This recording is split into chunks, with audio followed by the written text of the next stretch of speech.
Ketika ini daftar, ini daftarnya. Kita pakai email, setelah itu isi username dan juga password. Untuk loginnya kita cuma pakai username dan juga password. Dan juga apabila user itu lupa passwordnya Pak, kita juga menyediakan fitur lupa password Pak. Jadinya user itu bisa ngebuat password baru untuk akun mereka yang passwordnya lupa. Tinggal didaftarkan. Setelah itu kirim untuk kode OTP. Kode OTP itu digunakan untuk verifikasi Pak, bahwa apakah email itu benar punya dia. Nah, masuk ke email. Nah itu bikin password baru bisa di reset sekarang. Ini untuk akunnya Pak. Jadi user itu bisa, pembeli itu bisa membawa fotonya Pak. Jadi kan kalau misalnya cuma pembeli doang nggak ada fotonya kan kita bingung. Kalau misalnya oh ini pembeli yang memang reguler atau pembeli yang memang baru seperti itu Pak. Nah itu kita juga bisa mengunggah alamat di sini.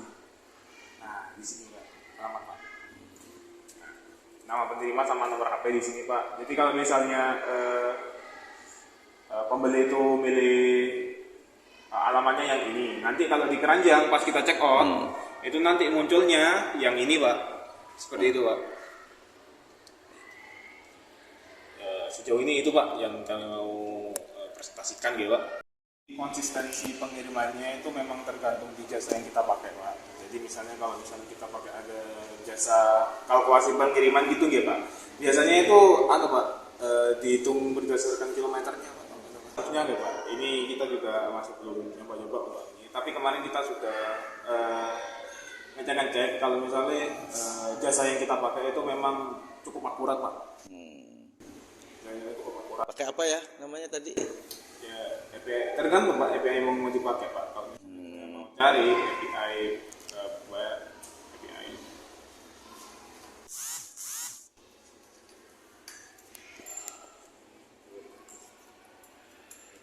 Ini ada yang Raja Ongkir Pak. Ini bisa dibilang gratis Pak. Ini Pak, yang didukung sama si Raja Ongkir ini Pak. Tapi kemungkinan kita bisa pakai ini, kita bisa enggak.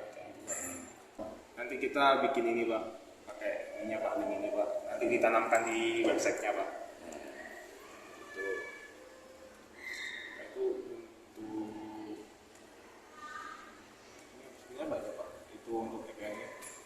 Mungkin kalau kita untuk pembayaran payment gateway-nya Pak, kita pakai Midtrans Pak. Midtrans itu punyanya Tokopedia Pak. Jadi kita bisa pakai ini. Ini untuk Pembayaran. Ini Pak, ini bisa dibilang cukup terpercaya Pak untuk pembayarannya. Meskipun memang sedikit berbayar, tapi untuk keamanan dan juga kepercayaannya itu tinggi sekali Pak untuk di Midtrans ini dikarenakan dikerjakan sama Goto Financial Pak. Goto itu perusahaannya Gojek sama Tokopedia Pak. Jadi kita pakai jasanya mereka Pak.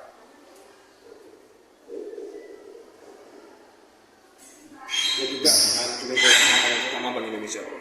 Jadi bisa dijamin aman Pak. Nanti jadinya seperti ini Pak. Kalau misalnya kita seharusnya seperti ini Pak. Metodenya bisa pakai kredit, bisa pakai ATM, bisa pakai e-wallet. Tapi kan mintanya kemarin yang penting e-walletnya lancar dulu Pak. ya. Jadi kita mungkin payment methodnya nggak harus di bank dulu, kita benar-benar fokus ke e-wallet dulu Pak. Mungkin base-nya kita pakai kayak Tokopedia Seller untuk pembangunannya. Karena nanti Tokopedia Seller udah kayak menunjukkan bahwa yang penting-penting itu mana aja. Jadi kita bisa tahu pesanan baru yang mana, pesanan yang mau dikirim yang mana. Setelah itu untuk pesanan yang sudah selesai yang mana Pak. Setelah itu kita juga bisa ngecek produknya Pak. Produk mana aja sih yang sudah out of stock, mana yang harus di stok, itu mana yang harus diubah. Setelah itu kita juga bisa nama produk seperti ini Pak, kemungkinan bentukannya seperti ini, jadi kita bisa nambah produk, detail produk, deskripsi produk, sama detail pengiriman. Setelah itu kita juga bisa ngelacak pesanan Pak. Nah di Tokopedia Seller kan bisa kita lacak pesanannya apa aja, pesanan barunya apa aja, mana yang siap dikirim, mana juga yang dalam pengiriman. Setelah itu juga ada yang selesai dan juga dikomplain. Seperti itu Pak. Jadi rata-rata seperti itu Pak. Jadinya untuk administrasi kita pakai di HP aja Pak. Soalnya lebih praktis untuk dipakai untuk semua orang. Apalagi buat anak-anak SMK kan katanya juga mau belajar e-commerce lah Pak untuk ke depannya. Jadi saya rasa untuk administrasi barang lewat basis Android, HP Android itu lebih gampang untuk diikuti oleh murid-murid Pak. Seperti itu.